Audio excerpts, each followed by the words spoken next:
Hello guys, good evening. नमो नमः, नमः संस्कृताय। मैं माला मैम आप सभी का हार्दिक स्वागत और अभिनंदन करती हूँ आपके अपने यूट्यूब चैनल यमएस क्लासेस वन में। तो दोस्तों, आज की हमारी जो प्रश्नोत्तरी है वह सुकनासो उपदेश पे है, जो कादम्बरी का एक भाग है। तो उससे आज हम जो है महत्वपूर्ण प्रश्नोत्तरी करेंगे, जिसमें प्रश्नों की संख्या कुल जो है 100 प्रश्न है। तो यह 100 प्रश्न जो है दोस्तों कादम्बरी से है, जो सुकनासो उपदेश से लिया गया है। अब यहाँ पे देखते हैं कि आप जो है 100 प्रश्नों में से आपका कितना सही होता है। यदि आपका 100 में से 100 सही हो रहा है तो ठीक है, यदि कुछ गलत हो रहा है तो आप कमेंट बॉक्स में बता सकते हैं कि इतना मेरा सही हुआ। तो चलिए हम लोग स्टार्ट करते हैं। आज की प्रश्नोत्तरी 100 प्रश्न होगा और जो है प्रश्नोत्तरी थोड़ा फास्ट होगा, क्योंकि ये एक तरह से 100 प्रश्न है तो थोड़ा जल्दी जल्दी करेंगे। चलिए हम लोग स्टार्ट करते हैं आज की प्रश्नोत्तरी। आज का पहला प्रश्न हमारा है जो आपके सामने है। प्रश्न है दोस्तों, बाढ़ की गद्य शैली है। तो बाढ़ की गद्य शैली किस में है दोस्तों? गौड़ी में है, वैदर्भी में है, लाटी में है, क्या पांचाली में है? तो किस शैली में जो है बाढ़ की सही है? 4 ऑप्शन है। तो आंसर यहाँ पे जो हमारा हो जाएगा कि आंसर यहाँ पे हमारा है ए आंसर सही है। कौन जो है यहाँ पे आंसर है डी आंसर करेक्ट है। ठीक है, तो पहले प्रश्न का डी आंसर सही है दोस्तों। अब अगला प्रश्न हम दूसरा लेंगे। तो दूसरा प्रश्न है ये आपके सामने है। बाढ़ भट्ट के पिता का क्या नाम है? हाँ, तो यहाँ पे बारभट्ट के पिता का नाम पूछा गया है, क्या है दोस्तों? तो 4 ऑप्शन है। पहला है कुबेर है क्या, दूसरा है वत्स है क्या, तीसरा चित्रभानु है क्या, या अर्थपति है। तो यहाँ पे बारभट्ट के पिता का नाम पूछा है, तो आंसर हमारा जाएगा बी की तरफ, यानी आंसर दूसरा हमारा सही है, जिसका नाम है चित्रभानु। इनके पिता का नाम है बारभट्ट के। यहाँ पे अगला प्रश्न हम लेंगे, तीसरा प्रश्न जो आपके सामने है। बाढ़ भट्ट के पुत्र का नाम है। हाँ, तो यहाँ पे बारभट्ट के पुत्र का नाम पूछा है, क्या है? तो 4 ऑप्शन है दोस्तों। एक है मुरारी भट्ट है क्या, और दूसरा मयूर भट्ट है क्या, तीसरा जो है भूसर भट्ट है, या पुलिंद उसको कहते हैं, या नयन भट्ट है। तो यहाँ पे आंसर जो है क्या हो जाएगा दोस्तों? तो 4 ऑप्शन पूछा, पुत्र पूछा है, तो यहाँ पे आंसर हमारा जो है सी करेक्ट है। ठीक है, तो तीसरे प्रश्न का सी हमारा सही है दोस्तों। अगला हम चौथे प्रश्न की तरफ चलेंगे। चलिए। Question number 4। बाढ़ भट्ट किस गोत्र में उत्पन्न हुए थे? हाँ, तो 4 ऑप्शन है दोस्तों कि बारभट्ट किस गोत्र में उत्पन्न हुए हैं। तो यहाँ पे आंसर है वत्स गोत्र है क्या, भृगु गोत्र है क्या, काश्यप गोत्र है क्या, या गौतम गोत्र है। तो यहाँ पे जो हमारा आंसर होगा चौथे प्रश्न का ए आंसर जाएगा दोस्तों। तो हमारा यहाँ चौथे पर जो है ए आंसर सही है, वत्स गोत्र के जो है बारभट्ट थे। तो चौथे का ए सही हो गया दोस्तों। आगे हम पांचवा प्रश्न लेंगे जो आपके सामने है। Question number 5। बाढ़ भट्ट का निवास स्थान कहाँ है? तो बारभट्ट का निवास स्थान पूछा गया 5वें प्रश्न में। तो यहाँ पे ऑप्शन है उज्जैनी है क्या, दूसरा गया बिहार है क्या, तीसरा अचलपुर है क्या, चौथा सोन नदी के तट पर प्रीतिकूट नाम है क्या। तो यहाँ पे जो आंसर सही हो जाएगा दोस्तों 5वें प्रश्न का डी आंसर करेक्ट है। ठीक है, इनका जो है निवास स्थान जो है सोन नदी के तट पर प्रीतिकूट नामक स्थान पे है। ये हमारे 5वें का डी आंसर सही है। अगला हम 6 प्रश्न को लेंगे। Question number 6। सुकनास के अनुसार शास्त्र जल प्रक्षालित बुद्धि भी कब काल कालुक को प्राप्त होती है? हाँ, तो यहाँ पे है कि उनके उपदेश की बात की गई है, जो सुकनास ने उपदेश दिया है। तो यहाँ पे जो है कि जो शास्त्र जल से प्रक्षालित जो बुद्धि होती है वह भी कालुस्ता को प्राप्त होती है। कब, कौन सी अवस्था में दोस्तों? तो 4 ऑप्शन है। वृद्धावस्था में प्राप्त होती है क्या, या फिर यौनारंभे में प्राप्त होती है क्या। अरे, तो यहाँ पे 4 ऑप्शन है। जो छठे नंबर प्रश्न का वृद्धावस्था है, वृद्धावस्थायाम है क्या, या यौनारंभ है, या बाल्यावस्था है, या इनमें से कोई नहीं। तो यह जो आंसर हमारा हो जाएगा दोस्तों छठे नंबर प्रश्न का बी आंसर करेक्ट है। यानी कि यौनावस्था में यदि हम किसी को शास्त्र जल से यदि प्रचालित करना चाहे उसकी बुद्धि को, तो भी वह क्या प्राप्त होगा? कालुष्ता को प्राप्त होगा। कब? जब यौनावस्था में रहेंगे तब। तो यहाँ पे आंसर जो है बी सही है छठे नंबर प्रश्न का। अगला प्रश्न है जो है प्रश्न संख्या 7 के चलते हैं। Question number 7। तारापीड का पुत्र है। हाँ, तो तारापीठ का पुत्र कौन सा है दोस्तों? 4 ऑप्शन है। सुकनास है क्या, वैशंपायन है क्या, चंद्रापीठ है क्या, या पुंडरीक है। तो यहाँ पे प्रश्न पूछा है कि यहाँ पे दोस्तों हमारा आंसर जो हो जाएगा 7वें नंबर प्रश्न का आंसर जाएगा हमारा जो है तारापीठ का पुत्र पूछा है क्या है, तो आंसर हमारा हो जाएगा सी, चंद्रापीठ जो है तारापीठ का पुत्र है। तो 7 नंबर प्रश्न का सी आंसर करेक्ट है दोस्तों। आगे हम 8वां नंबर प्रश्न लेंगे जो आपके सामने है। प्रश्न संख्या 8 है दोस्तों, वैशंपायन किसका पुत्र है? प्रश्न है वैशंपायन किसका पुत्र है? तारापीठ का है क्या, सुकनास का है क्या, चंद्रापीठ का है क्या या पुंडरीक का है? तो वैशंपायन किसका पुत्र है दोस्तों? तो यहाँ पे जो हमारा आंसर हो जाएगा, यहाँ पे बी आंसर जो है करेक्ट है। वैशंपायन जो है शुकनास का पुत्र था। तो आंसर बी सही है 8 नंबर प्रश्न का दोस्तों। तो 8 का बी सही कर लेते हैं। आगे हम 9वें प्रश्न की तरफ चलेंगे जो आपके सामने है। प्रश्न है तारापीठ का मंत्री है कौन है दोस्तों? तारापीठ का मंत्री कौन है? शुकनास है क्या, इंद्रायुध है क्या, चित्रभानु है क्या या अर्थपति है? तो यहाँ पे जो आंसर हो जाएगा दोस्तों, तारापीठ का पुत्र जो है मंत्री पूछा है क्या है, तो आंसर हमारा ए करेक्ट है। सुकनास जो है तारापीठ का मंत्री है। तो 9वें प्रश्न का ए आंसर सही है दोस्तों। अगला हम 10 नंबर प्रश्न लेंगे जो आपके सामने है। चंद्रापीठ को किससे प्रेम था? तो महाश्वेता से, चंडाल कन्या से, कादम्बरी से या पत्रलेखा से? तो चंद्रापीठ को किससे प्रेम था दोस्तों? तो यहाँ पे जो हमारा आंसर जाएगा सी की तरफ, यानी 10 नंबर प्रश्न का सी आंसर करेक्ट है। चंद्रापीठ का जो है किससे प्रेम है, प्यार है, तो जो है कादम्बरी आंसर जाएगा सी। तो ये हमारा आंसर सही हो जाएगा, सी नंबर जो है 10 नंबर प्रश्न का सी सही है। अगला प्रश्न लेंगे 11 नंबर प्रश्न। चंद्रापीठ की माता है, इनके माता का नाम पूछा है क्या है? रानी बिलासवती है क्या, पत्रलेखा है क्या, मनोरमा है क्या या महाश्वेता है? तो यहाँ पे जो आंसर हो जाएगा दोस्तों 11 नंबर प्रश्न का जो है ए आंसर करेक्ट है। क्या है? ए आंसर करेक्ट है 11 नंबर प्रश्न का। तो ए को सही कर लेते हैं। रानी बिलासवती जो है चंद्रापीठ की माता है। तो ए सही है दोस्तों। अगला प्रश्न हम 12 को लेंगे। 12 नंबर प्रश्न है जो आपके सामने है दोस्तों। प्रश्न कहता है कि 12 नंबर का प्रश्न कर रहा है दोस्तों कि पुंडरीक के पिता हैं, तो पुंडरीक के पिता कौन है दोस्तों? चित्रभानु है क्या, अर्थकेतु है क्या, सुकनास है क्या या श्वेत केतु है? तो किसके पुत्र जो है पिता, पुंडरीक के पिता? तो यहाँ पे जो हमारा आंसर हो जाएगा 12 नंबर प्रश्न का क्या सही है दोस्तों? तो 12 नंबर प्रश्न का आंसर की तरफ हम चलते हैं। तो आंसर हमारा डी करेक्ट है। क्या है? डी आंसर करेक्ट है। पुंडरीक के पिता का नाम पूछा है तो आंसर जो है श्वेत केतु है। ठीक है, तो आंसर जो है डी सही है 12 नंबर प्रश्न का। अगला हम प्रश्न लेंगे जो प्रश्न संख्या 13। प्रश्न है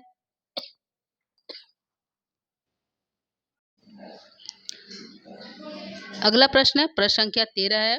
महाश्वेता कहाँ महाश्वेता का आश्रम कहाँ स्थित है? तो 4 ऑप्शन है। आछो सरोवर है क्या, हेमकूट है क्या, मानसरोवर है क्या या पंपा सरोवर? तो यहाँ पे महाश्वेता का पूछा है दोस्तों। तो यहाँ पे जो आंसर हो जाएगा 13 नंबर का ए आंसर हो जाएगा आछो सरोवर है। ठीक है, किसका? महाश्वेता का। ठीक है, तो ए सही है 13 नंबर प्रश्न का दोस्तों। आगे हम 14 प्रश्न को लेंगे। प्रश्न संख्या 14। प्रश्न संख्या 14 है दोस्तों। कादम्बरी किसकी पुत्री है? तो किसकी पुत्री कादम्बरी थी? शूद्रक की, श्वेत केतु की, गंधर्वराज चित्ररथ की या शुकनास की? तो क्या सही होगा दोस्तों? यहाँ पे जो आंसर सही होगा 14 नंबर प्रश्न का आंसर सही करेंगे दोस्तों। तो क्या सही होगा? 14 का सी आंसर करेक्ट है। क्या है? 14 का सी सही है। गंधर्वराज और चित्ररथ की पुत्री थी कादम्बरी। तो कादम्बरी के नाम से ही इस ग्रंथ का नाम कादम्बरी पड़ा है दोस्तों, जिसकी माता का नाम जो है गंधर्वराज और चित्ररथ है पिता का। आंसर प्रश्न लेंगे हम 15 को। प्रश्न संख्या 15 कादम्बरी की माता का नाम है, तो पिता का नाम गंधर्वराज चित्ररथ है। माता का नाम पूछा है क्या है? बिलासवती है क्या, पत्रलेखा है क्या, मदिरा है क्या या हंसपदिका है? तो कादम्बरी की माता का क्या नाम है दोस्तों? यहाँ पे जो प्रश्न संख्या 15 का आंसर क्या सही होगा दोस्तों? तो 15 का आंसर जो है कादम्बरी की माता पूछा है, तो आंसर सही जाएगा मदिरा। क्या नाम है? कादम्बरी की माता क्या नाम है? तो नाम है मदिरा। तो डी आंसर सही है जो है 15 नंबर प्रश्न का। तो यहाँ पे दोस्तों 15 नंबर हमने यहाँ पे सॉल्व करा दिया। आगे हम 16 नंबर प्रश्न की तरफ चलेंगे। तो आगे हम चलते हैं 16 अगले प्रश्न की तरफ। प्रश्न संख्या 16 है दोस्तों कि कादम्बरी कथा का उत्तरार्ध भाग किसकी रचना है? किसकी है दोस्तों? बार भट्ट की, पुलिंद भट्ट या भूषण भट्ट की, मयूर भट्ट की या क्यूर भट्ट की? तो यहाँ पे जो आंसर हो जाएगा 16 नंबर प्रश्न का कि उत्तरार्ध लिखा है, यानी कि कादम्बरी के 2 भाग थे, एक पूर्वार्ध एक उत्तरार्ध। तो पूर्वार्ध जो है बाणभट्ट के द्वारा लिखा गया था। यहाँ प्रश्न पूछा उत्तरार्ध किसके द्वारा लिखा गया है, तो आंसर सी की तरफ जाएगा, जो है 16 नंबर प्रश्न का सी सही है। ठीक है, तो कादम्बरी कथा का उत्तरार्ध जो है पुलिंद भट्ट, जिसको भूसर भट्ट भी कहते हैं, उसके द्वारा लिखा गया है, जो बाणभट्ट के पुत्र है। और पूर्वार्ध जो भाग लिखा गया था वो बाणभट्ट के द्वारा। तो आंसर सी सही है 16 नंबर प्रश्न का। 17 प्रश्न लेंगे। तारापीठ की राजधानी है, कहाँ पे है? उज्जैनी है क्या, विदिशा है क्या, कश्मीरी है क्या, या मालवा है? तो कौन सी राजधानी है तारापीठ की? तो आंसर जाएगा हमारे दोस्तों यहाँ पे ए की तरफ। क्या जाएगा? ए की तरफ जाएगा, यानी कि उज्जैनी है। किसकी राजधानी दोस्तों? तारापीठ की। तो 17 नंबर प्रश्न का ए आंसर सही है दोस्तों। अगला प्रश्न 18 को लेंगे। 18 नंबर प्रश्न है, कादम्बरी कथा का मुख्य रस क्या है? क्या है दोस्तों? अद्भुत रस है क्या, वीर रस है क्या, करुण रस है क्या, या श्रृंगार रस है? तो यहाँ पे रस पूछा है दोस्तों। तो यह जो ग्रंथ जो है कादम्बरी एक प्रेम कथा है। तो जो प्रेम कथा है तो इसमें श्रृंगार रस होगा। कौन सा रस है दोस्तों? श्रृंगार रस। तो इसमें जो है कादम्बरी का मुख्य रस क्या है? तो आंसर डी सही है, श्रृंगार रस। तो 18 नंबर प्रश्न का डी आंसर करेक्ट हो गया दोस्तों। आगे हम 19 प्रश्न को पढ़ेंगे। प्रश्न संख्या 19 है, कादम्बरी कथा का प्रधान नायक है कौन है? प्रधान नायक पूछा है दोस्तों। नायक 2 होते, एक नायक, एक प्रधान नायक, एक उपनायक। तो यहाँ पूछा प्रधान नायक कौन है? 19 नंबर प्रश्न का प्रधान नायक पूछा है, जो है चंद्रापीढ़ है क्या, वैशंपायन है क्या, कपिंजल है क्या, या जाबाली है? तो कौन सा सही है दोस्तों? 19 नंबर प्रश्न का। यहाँ तो यहाँ पे आंसर सही हो जाएगा, जो है प्रधान नायक पूछा है, तो प्रधान नायक जाएगा ए की तरफ, यानी चंद्रापीढ़ है। कौन है दोस्तों? चंद्रापीढ़। तो आंसर जो है ए सही है 19 नंबर प्रश्न का। अगला प्रश्न है प्रश्न संख्या 20 है कि बारभट्ट भट्टस्य मातु नाम की, बारभट्ट की माता का क्या नाम है? ठीक है, तो वसुमती देवी है क्या, राज देवी है क्या, महादेवी है क्या, या महाश्वेता है? तो बारभट्ट की माता का नाम पूछा है दोस्तों। तो यहाँ पे बी नंबर प्रश्न का आंसर जो जाएगा बी की तरफ जाएगा। कौन जाएगा? 20 नंबर प्रश्न का आंसर जो है बी की तरफ जाएगा। तो आंसर बी सही है 20 नंबर प्रश्न का। तो बी को सही कर लेते हैं। आगे हम 21 नंबर प्रश्न को लेंगे, जो आपके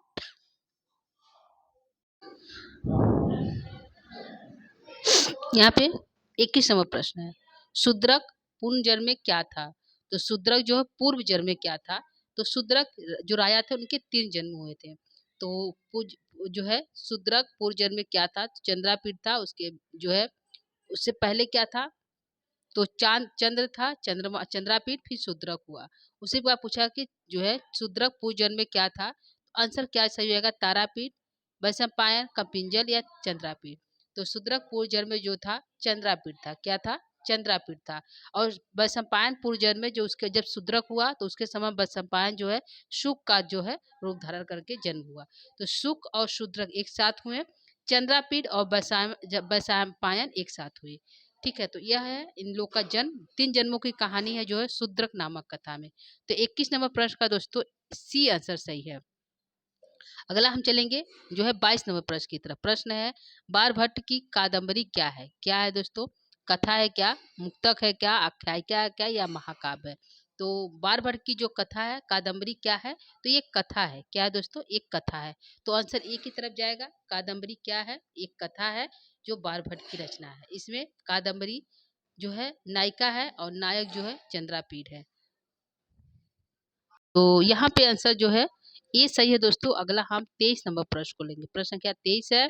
प्रश्न है, कादम्बरी के कथा मुख के प्रारंभ में किस राजा का वर्णन है? कथा मुख पूछा है दोस्तों। जो कादम्बरी का जो कथा मुख है उसका जो है कौन सा राजा का है? तारापीठ है क्या, चंद्रापीठ है क्या, शूद्रक है क्या, या पुंडरीक है? तो यहाँ पे जो है 23 नंबर प्रश्न का आंसर जो हमारा यहाँ पे क्या सही होगा दोस्तों? 23 नंबर प्रश्न का। तो यहाँ पे क्या सही है 23 नंबर प्रश्न का? तो यहाँ पे जो आंसर सही जाएगा 23 नंबर प्रश्न का, जो कथा मुख पूछा है दोस्तों, ध्यान रखिएगा। कथा मुख पूछा है तो कथा मुख में शूद्रक जो राजा था, कौन था? शूद्रक राजा था। तो आंसर जो 23 का सी सही है। अगला 24 प्रश्न को लेंगे, जो आपके सामने है। युवा चंद्रापीठ को सारगर्भित उपदेश किसने दिया? तो किसने दिया दोस्तों? सारगर्भित। ठीक है, ठीक है, सारगर्भित वैशंपायन ने, पुंडरीक ने, सुकनाथ ने, या शूद्रक ने? तो किसने दिया था उपदेश चंद्रापीठ को? तो आंसर जाएगा डी की तरफ, सुकनाथ दिए थे। ठीक है, सुकनाथ तारापीठ के मंत्री थे और जो है वैशंपायन के पिता थे। तो आंसर जो है पूछा चंद्रापीठ को सारगर्भित उपदेश किसने दिया? तो आंसर डी सही है, सुकनास ने दिया। तो डी को सही कर लीजिए जो है 24 नंबर प्रश्न को। अगला प्रश्न है 25 नंबर पर। प्रश्न है न परिचयम रक्षति ना भी ना अभिजन अभिच्छते न रूपम लोकते न कुल क्रम अनुवर्तते। यह पंक्ति कादम्बरी में किस प्रसंग में आई है? किसके प्रसंग में आया है यह जो है यह पंक्ति? तो 4 प्रसंग है, बाकी न परिचय को समझती है, न परिचय जानती है, न उसकी रक्षा करती है, न नाभिजन न तो परिचय मांगती है, न तो रूप को जानती है, न तो कुल क्रम को मानती है। कौन? कादम्बरी सौंदर्य वर्ण में, चंडाल कन्या वर्ण में, महाश्वेता गुणवन में, या लक्ष्मी की निंदा में। तो यह जो कथन जो है दोस्तों सी की तरफ जाएगा आंसर, जो है लक्ष्मी की निंदा में जो है यह बात की गई है कि लक्ष्मी जो है न तो परिचय जानती है, न अभिजन अभिच्छते, न रूपम न लोकते, न रूप को जानती है, न कुल क्रम, न तो कुल खानदान को जानती। कौन? लक्ष्मी। तो लक्ष्मी की निंदा के वर्ण में यह जो है पंक्ति आई है दोस्तों। तो आंसर सी सही है 25 नंबर प्रश्न का। अगला प्रश्न है प्रश्न संख्या 26। प्रश्न है दोस्तों यह सारा काव्य जगत किस कवि की उत्कृष्ट माना जाता है? यह सारा जगत तो बाणभट्ट का, कालिदास का, श्री हर्ष का, या दंडी का। तो यह सारा काव्य जगत किस कवि का उच्छिष्ट माना जाता है दोस्तों? तो आंसर जो सही होगा 26 नंबर का क्या सही होगा दोस्तों? तो आंसर हमारा जाएगा ए की तरफ। क्या है दोस्तों? ये सही है। कौन से प्रश्न का? 26 का। 26 का ये सही है दोस्तों। अगला हम 27 प्रश्न को देखेंगे। 27 नंबर प्रश्न है भावादृशा ए भवंती भाजनामा उपदेशा नाम। यहाँ जो है भावादृश्य शब्द से किसका संकेत है हुआ है? तो शूद्रक का क्या, चंद्रापीठ का क्या, तारापीठ का, या भारभट्ट का? यहाँ पर जो है आप जैसे लोग को यदि मैं उपदेश दूं भाजनाम उपदेशम आनम, तो यहाँ जो है भावादृश्य पद से जो है चंद्रापीठ का बोध होता है। तो 27 नंबर प्रश्न का बी आंसर करेक्ट है। क्या सही है दोस्तों? 27 नंबर का बी सही है दोस्तों। अगला हम 28 नंबर प्रश्न को पढ़ेंगे। प्रश्न है करीड़ा पद का अर्थ है। तो करीड़ा पद का क्या अर्थ है दोस्तों? गज है क्या, गजा है क्या, अश्वा है क्या, किरणम है क्या, या हस्ता है? तो यहाँ पे करीड़ा पद का अर्थ पूछा है, क्या है दोस्तों? 28 नंबर प्रश्न का। तो यहाँ पे जो आंसर हो जाएगा करीड़ा शब्द का अर्थ है गजा। क्या अर्थ है? गजा है। तो 28 नंबर का ए आंसर सही कर लेते हैं। तो ए हमारा यहाँ पे सही हो गया दोस्तों। आगे हम 29 नंबर प्रश्न को पढ़ेंगे। प्रश्न संख्या 29 है पुरुषों के लिए समग्र मलों को धोने में समर्थ बिना जल का स्नान है। क्या है? तो बिना जल का स्नान क्या है? सरस्वती कृपा, गुरु का उपदेश, बल पौरुष, या देव दर्शन। तो आंसर यहाँ जाएगा 29 का बी हो जाए। पुरुषों के लिए समग्र मलों को धोने में समर्थ बिना जल का स्नान क्या होता है दोस्तों? तो गुरु का उपदेश। यदि गुरु का उपदेश आपको अच्छा मिल जाए, आप उसको धारण कर ले, तो वह मान लीजिए वो आपके सारे मलों गंदगी आपके जो अंदर दुष्कर्म है उसको क्या करता है? धो देता है। तो आंसर डी सही, बी सही हमारा दोस्तों। 29 नंबर प्रश्न को, प्रश्न के बी आंसर को करेक्ट कर लीजिए। आगे हम 30 नंबर प्रश्न की तरफ चलेंगे। प्रश्न है 30 नंबर। रजनी कर कर कर कर कर घबस्तय में गब घब जो है गभस्तय पद का अर्थ पूछा है। तो गभस्तय पद का क्या अर्थ है? गर्भिणी है क्या, किरणें है क्या, अंधकार है क्या, या प्रकाश है? तो यहाँ पे जो है 30 नंबर प्रश्न का आंसर क्या सही होगा दोस्तों? तो 30 का जो है यहाँ पे आंसर जो है घबस्तय पूछा है, तो इसका अर्थ हो जाएगा बी आंसर करेक्ट है। क्या है? बी आंसर सही कर लेंगे दोस्तों 30 नंबर प्रश्न का। तो यहाँ पे शब्दार्थ पूछा है, शब्दार्थ की दृष्टि से इम्पोर्टेंट है। घबस्तय पद का क्या अर्थ है? तो इसका अर्थ है किरणे। क्या अर्थ है? किरणे। तो बी सही है दोस्तों जो है 30 नंबर प्रश्न का। अगला 31 प्रश्न को लेंगे। 31 नंबर प्रश्न है हारित पुत्र है, हारित का पुत्र है। हारित पुत्र है, किसका पुत्र है दोस्तों? तो महर्षि अगस्त का है क्या, महर्षि जाबली का है, जाबाली का है क्या, महर्षि श्वेत केतु का है क्या, या विश्वामित्र का है? तो किसका पुत्र है जो है हारित? तो यहाँ पे आंसर जो सही होगा 31 नंबर प्रश्न का बी आंसर सही है। क्या है दोस्तों? बी आंसर करेक्ट है। महर्षि जाबाली जो है महर्षि जाबाली का पुत्र हरित है। तो हरित पुत्र था किसका? तो जाबाली का। आंसर बी सही है 31 नंबर प्रश्न का दोस्तों। 31 को सही कर लीजिए, 31 का बी करेक्ट है। अगला 32 प्रश्न, सालमली वृक्ष का वर्णन किस ग्रंथ में है? तो कौन से ग्रंथ में जो है सालमली वृक्ष का है? तो कादम्बरी शुकनासोपदेश में है, कादम्बरी कथामुख में है, कादम्बरी महाश्वेता वृत्तांत में है, या कादम्बरी उत्तरार्ध में है? तो 32 नंबर जो प्रश्न का आंसर हो जाएगा दोस्तों, यहाँ पे जो है सालमली वृक्ष का जो वर्णन आया है वह जो है कादम्बरी के जो है कथा मुख में आया। किसमें आया दोस्तों? कादम्बरी के कथा मुख में आया है। तो हमारा आंसर जो है 32 नंबर का बी आंसर सही है। अगला हम 23 नंबर प्रश्न की तरफ 33 नंबर प्रश्न की तरफ चलते हैं दोस्तों। 33 प्रश्न है, अति गहनम तमो यौनम प्रभवम यशा सुक्ति कुत उद्घृता अस्ति। यह सुक्ति कहाँ से उद्घृत है? कादम्बरी कथा मुख से है क्या? कादम्बरी सुखनासोपदेश से है क्या? कादम्बरी उत्तर भाग से है क्या? या कादम्बरिया नास्ति, या कादम्बरी से नहीं है? तो यह जो प्रश्न है अधिगहनम तमो यौनम प्रभवम, जो यौनावस्था में जो यौनावस्था जो होती है वो अति गहनम होती है, बहुत अधिक गहन होती है, बहुत काला होती है, ऐसा है। तो यहाँ पे जो है आंसर, यहाँ पे जो आंसर सही हो जाएगा दोस्तों इस प्रश्न का आंसर सही जाएगा बी करेक्ट है। क्या सही है? अति गहनम, बहुत अधिक गहरा होता है, अंधकार होता है। तमो अंधकार, कब? यौना आरंभ के प्रारंभ में, जब व्यक्ति का यौना आरंभ प्रारंभ होता है तो वह जो है बहुत अधिक गहना होता है, मतलब अति गहनम तमो, अंधकार जो होता है, यौवन रूपी जो अंधकार होता है कैसा होता है? बहुत अधिक गहरा होता है, बहुत अधिक काला होता है, उसे कुछ दिखाई नहीं देता, यह जो अवस्था होती है। तो यहाँ पे दोस्तों हमारा 33 का बी आंसर सही है। अगला 34 प्रश्न की तरफ चलेंगे। प्रश्न है, चंद्रा पीढ़ के चरित्र की विशेषताएं नहीं है। इसमें कौन सा जो चंद्रा पीढ़ की विशेषता नहीं है? तो हृदय हृदय प्रेमी है क्या? विवेक युवक है क्या? अस्पष्ट वक्ता है क्या? पराक्रमी राजपुत्र है क्या? तो यहाँ पे जो आंसर पूछेगा न में पूछा नहीं है, तो यहाँ पे अस्पष्ट वक्ता जो है यह नहीं है, यानी कि सी आंसर करेक्ट है 34 नंबर प्रश्न का।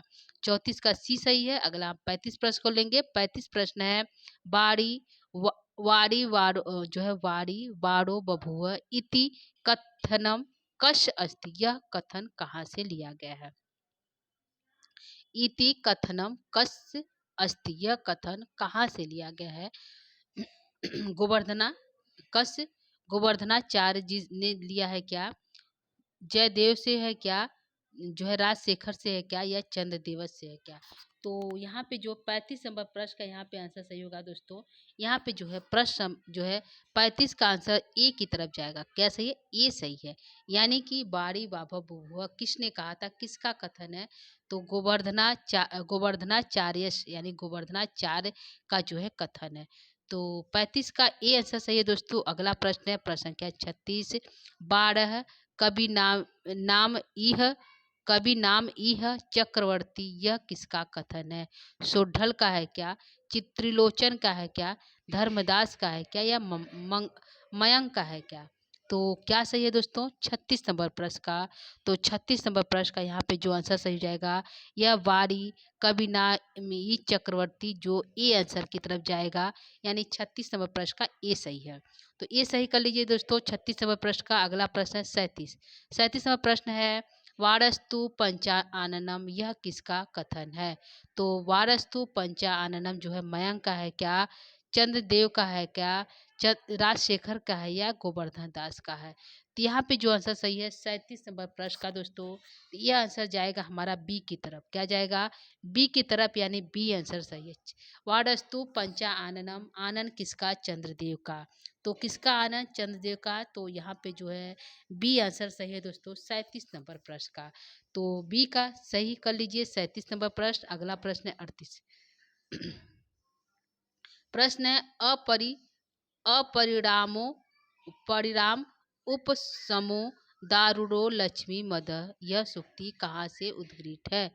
तो कादम्बरी शुकनासोपदेश से है क्या? कादम्बरी कथामुख से है क्या कादम्बरी महाश्वेता से है क्या? कादम्बरी उत्तरार्ध से है? तो यह जो आंसर सही है दोस्तों 38 नंबर प्रश्न का ए आंसर सही है। क्या सही है? ए सही है दोस्तों। यह जो है वृद्धावस्था में जो लक्ष्मी का मद होता है, दारूड़ो बहुत गहरा होता है, बहुत भारी होता है, ठीक है, बहुत कठोर होता है। किसका? लक्ष्मी का मद। कब? वृद्धावस्था में। व्यक्ति जो है वृद्धावस्था में यदि वो मरण शैया पे है तो भी वो जो है लक्ष्मी का जो उसके अंदर मद होता है, जो घमंड होता है, बहुत भारी होता है, दारूण होता है, कठोर होता है। तो आंसर जो है बी ए सही है 38 नंबर प्रश्न का। अगला प्रश्न है प्रश्न संख्या 39। प्रश्न है गंधर्व गंधर्व नगर लेखे पश्यत एवं नश्यति, यह कथन किसके लिए कहा गया है? प्रश्न संख्या 39 का 9 का हम क्या करेंगे सही यहाँ पे? तो नश्यति यहाँ पूछा है, गंधर्व नगर लेख की पश्यत पश्चात देखती नश्यति नाश हो जाती है, देखते देखते ही नाश हो जाती है, यह कथन किसके लिए है? सरस्वती के लिए है क्या? लक्ष्मी के लिए, राजधानी के लिए, दुष्टों के लिए? तो यह जो प्रश्न का आंसर है 39 का, यह आंसर हमारा जाएगा जो है दोस्तों बी की तरफ, यानी कि लक्ष्मी के लिए कहा गया। लक्ष्मी कैसी होती है? गंधर्व नगर के लेख के समान होती है, जो देखते ही देखते क्या होती है? नश्यति नाश हो जाती है। तो बी सही है 39 प्रश्न का। अगला हम चलेंगे फुट जो है 40 प्रश्न की तरफ। प्रश्न है दुष्टा, पिशाचिनी, अनारिया, दुराचारी आदि पदों का प्रयोग बाण ने किसके लिए किया है? तो दुष्ट महिलाओं के लिए किया क्या? लक्ष्मी के लिए क्या? चंडाल कन्या के लिए कहा क्या? या रानी बिलासवती की? यह जो है इतने शब्दों का जो प्रयोग किया गया है, संबोधन किया गया है, पुकारा गया है, दुष्टा, पिशाचनी, अनार्या, दुराचारी, यह सभी पदों का प्रयोग जो है लक्ष्मी मद के लिए। किसके लिए दोस्तों? लक्ष्मी मद के लिए। तो हमारा जो आंसर है 40 नंबर प्रश्न का सी आंसर करेक्ट है। तो सी सही है 40 नंबर प्रश्न का। अगला हम प्रश्न लेंगे प्रश्न संख्या 41। प्रश्न है यथा यथा चेयम चपला दीप्यते, यहाँ चपला पद से किसका संकेत किया गया? तो चपला पद किसके लिए आया है दोस्तों? भगवती सरस्वती के लिए आया है क्या? लक्ष्मी के लिए आया है क्या? या अनार्या स्त्रियों के लिए आया, या फिर बिलासवती के लिए? यहाँ पे जो चपला शब्द का प्रयोग हुआ है वह लक्ष्मी के लिए आया है। किसके लिए आया है? लक्ष्मी के लिए आया। यहाँ पे 41 प्रश्न का बी आंसर करेक्ट है। अगला प्रश्न हम चलेंगे जो 42 की तरफ। प्रश्न है 42। अगला प्रश्न है प्रश्न संख्या हमारा है 42। प्रश्न है दोस्तों, यहाँ पे जो प्रश्न है 42 है, कुमार तथा प्रत्यथा यथा नोपहस्यते जनई नः निंद्यसे साधु भी न धिक्य क्रयसे गुरु भी, यह कथन किसने किससे कहा? तो 4 ऑप्शन है दोस्तों। यहाँ पे यह कथन किसने किससे कहा? तो चंद्रापीठ ने सुकनाथ से कहा क्या? सुकनाथ ने चंद्रापीठ से कहा क्या?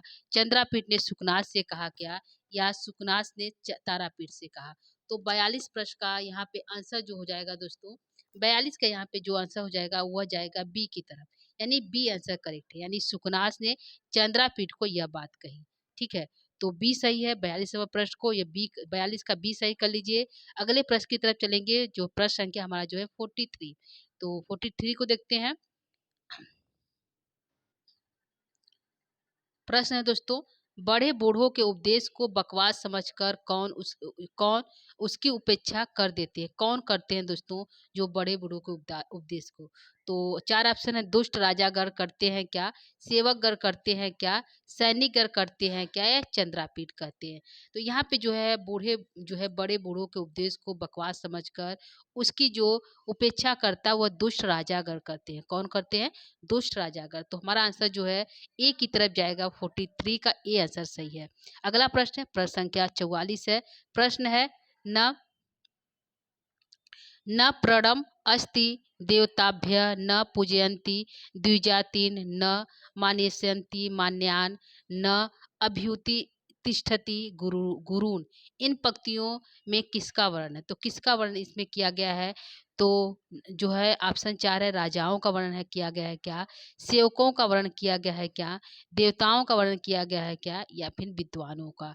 यह जो है 44 का जो आंसर सही जाएगा दोस्तों, वह हमारा जाएगा जो है 4 ऑप्शन में जो है 44 का क्या सही हो जाएगा? तो 44 का जो है ए आंसर सही होगा। क्या सही होगा? ए आंसर जाएगा, यानी कि जो है राजाओं का वर्ण, राजाओं के लिए कहा गया है। न प्रणयम अस्ति देवताभ्य न पूजयंती द्विजाति। यह जो है कथन जो है देवताओं की को प्रणाम नहीं करते हैं, न ब्राह्मणों की पूजा करते हैं, यह इसका अर्थ हुआ। तो यह जो है राजागढ़ के लिए जो है सुकनास उपदेश देता है चंद्रापीठ को।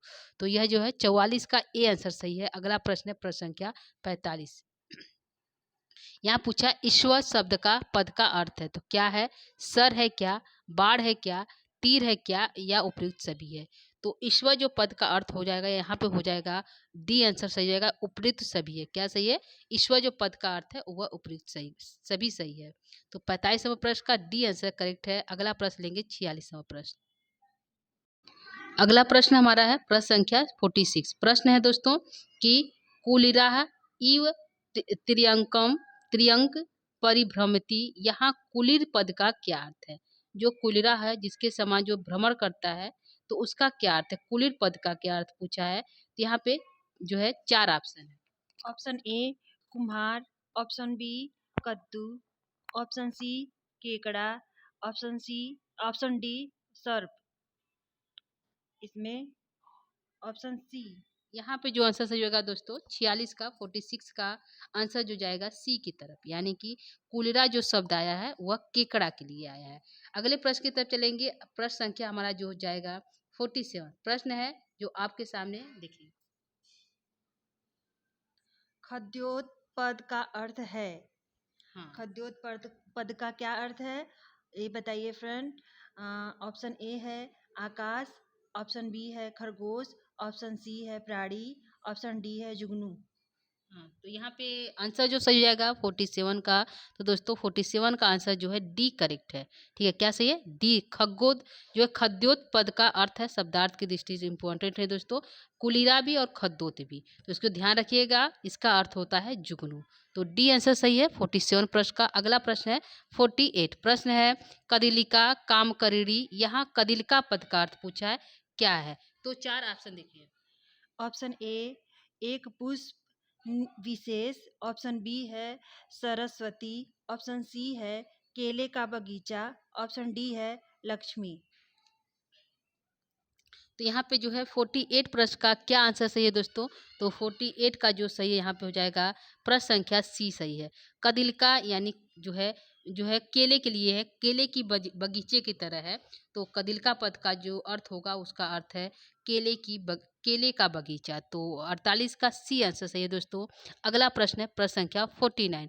प्रश्न है दोस्तों प्रश्न संख्या 49 है राहु जिह्वा धर्म इंदु मंडलस्य। प्रश्न को फिर से देखिएगा दोस्तों। प्रश्न है राहु जिह्वा धर्म इंदु मंडलस। यहाँ जो राहु जीवा जो पद आया है, राहु जीवा पद से क्या अर्थ निकलता है? तो 4 ऑप्शन यहाँ पे है। Option number 1। Option number A राहु प्रस्थ जीव के लिए, बी ऑप्शन है राहु प्रस्थ के लिए, सी ऑप्शन है लक्ष्मी के लिए, डी ऑप्शन है राजाओं के जीवा के लिए। हाँ, तो यहाँ पे 49 का जो आंसर सही जाएगा दोस्तों, आंसर हमारा जाएगा लक्ष्मी के लिए आया है। यह जो है राहु जिह्वा जो है उसका अर्थ होता है लक्ष्मी के लिए। ठीक है, तो जिस प्रकार धर्म इंदु मंडलम, जिस प्रकार जो है राहु जो है चंद्रमा को निकल जाती है, उसी प्रकार जो है लक्ष्मी जो है लक्ष्मी को जो है राहु के समान बताया गया है। तो जो लक्ष्मी के लिए उपमा बताया गया है, सुकना से लक्ष्मी के लिए जो है राहु जिह्वा का प्रयोग किया है। तो आंसर सी सही है 49 प्रश्न का। अगला प्रश्न है 50। तो 50 प्रश्न यहाँ पे हमारा कंप्लीट होने वाला है दोस्तों 100 नंबर प्रश्न में। तो प्रश्न है क्वेश्चन नंबर 15 है आशीविसा पद का अर्थ है। ऑप्शन नंबर ए है आशीर्वाद, ऑप्शन नंबर बी है सर्प, ऑप्शन नंबर सी है विष, ऑप्शन नंबर डी है रोज। तो यहाँ पे जो है 50 नंबर प्रश्न का आंसर जो सही होगा दोस्तों, तो देखिए कौन सा सही है 50 नंबर प्रश्न का। तो आंसर यहाँ पे जाएगा हमारा जो है बी की तरफ। क्या सही है? बी आंसर सही है। आसी विसा जो शब्द का अर्थ है उसका अर्थ है सर्प। ठीक है, तो यह जो है आसी विसा जो है लक्ष्मी को ही कहा गया है। तो यहाँ पे जो सर्प अर्थ है आसी विसा शब्द का। तो बी आंसर सही है 50 नंबर पर। तो यहाँ पे 50 हमारा सही होगा दोस्तों। आप इसमें बता सकते हैं कि आज आपका जो 50 में से कितने सही हुए, या 50 में पूरा सही है या कुछ गलत हुआ। अब हम चलेंगे अपने अगले प्रश्न की तरफ, प्रश्न संख्या 51। तो प्रश्न संख्या 51 को हम यहाँ पे देखेंगे दोस्तों।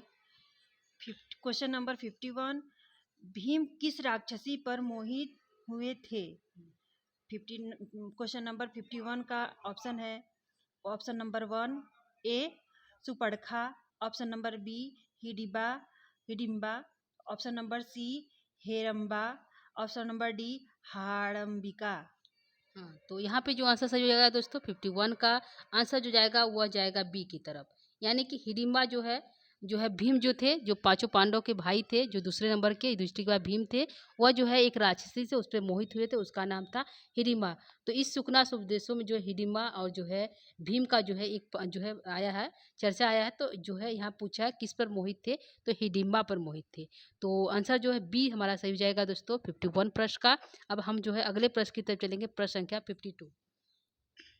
लक्ष्मी कहाँ से पैदा हुई थी? 52 क्वेश्चन है, लक्ष्मी कहाँ से पैदा होती हैं? ऑप्शन नंबर ए विष्णु के पैरों से, ऑप्शन नंबर बी ब्रह्मा के नाभि से, ऑप्शन नंबर सी क्षीर सागर से, ऑप्शन नंबर डी शिव की जटाओं से। हाँ, तो यहाँ पे जो आंसर सही जाएगा दोस्तों हमारा जो है 50 जो है 2 प्रश्न का आंसर जाएगा सी की तरफ। क्या सही है? सी आंसर सही है दोस्तों। 52 का जो है क्षीर क्षीर सागर से जब मंथन हो रहा था, जब देवताओं और राक्षसों में मंथन हो रहा था, समुद्र मंथन हुआ था, उस समय जो है लक्ष्मी जो है क्षीर सागर से उत्पन्न हुई थी। तो यहाँ से पूछा है लक्ष्मी का जो है कहाँ से पैदा हुई, तो आंसर हमारा जाएगा क्षीर सागर। तो सी आंसर सही है जो दोस्तों 52 प्रश्न का। अगले प्रश्न की तरफ चलेंगे हम, प्रश्न संख्या 53 की तरफ। लक्ष्मी ने पारिजात के पल्लव से क्या ग्रहण किया? ऑप्शन नंबर ए है कुटिलता, ऑप्शन नंबर बी है अस्थिरता, ऑप्शन नंबर सी है सम्मोहन शक्ति, ऑप्शन नंबर डी है राग। हाँ, तो यहाँ पे जो आंसर हो जाएगा पारिजात से पूछा है। तो जो है लक्ष्मी जो है कुछ न कुछ जो है किसी न किसी चीज़ से कुछ न कुछ ली है। तो यहाँ पे जो आंसर हो जाएगा जो है पारिजात से पूछा है। तो पारिजात से जो है राग लेती हैं। क्या लेती हैं? राग ली हैं लक्ष्मी ने। तो आंसर हमारा जो जाएगा डी की तरफ जाएगा, यानी कि डी आंसर सही है जो हमारा 53 प्रश्न का। अगले प्रश्न की तरफ चलेंगे हम, जो है प्रश्न संख्या 54। लक्ष्मी कर्कशता कहाँ से ग्रहण करती हैं? हाँ, तो यहाँ पे ऑप्श- चार ऑप्शन है दोस्तों। पहला ऑप्शन है कौस्तुक मणि से कर्कशता प्राप्त की है क्या, मदिरा से प्राप्त की है क्या, उच्चई स्रवा से प्राप्त की है क्या, या हलाहल विष से प्राप्त की है।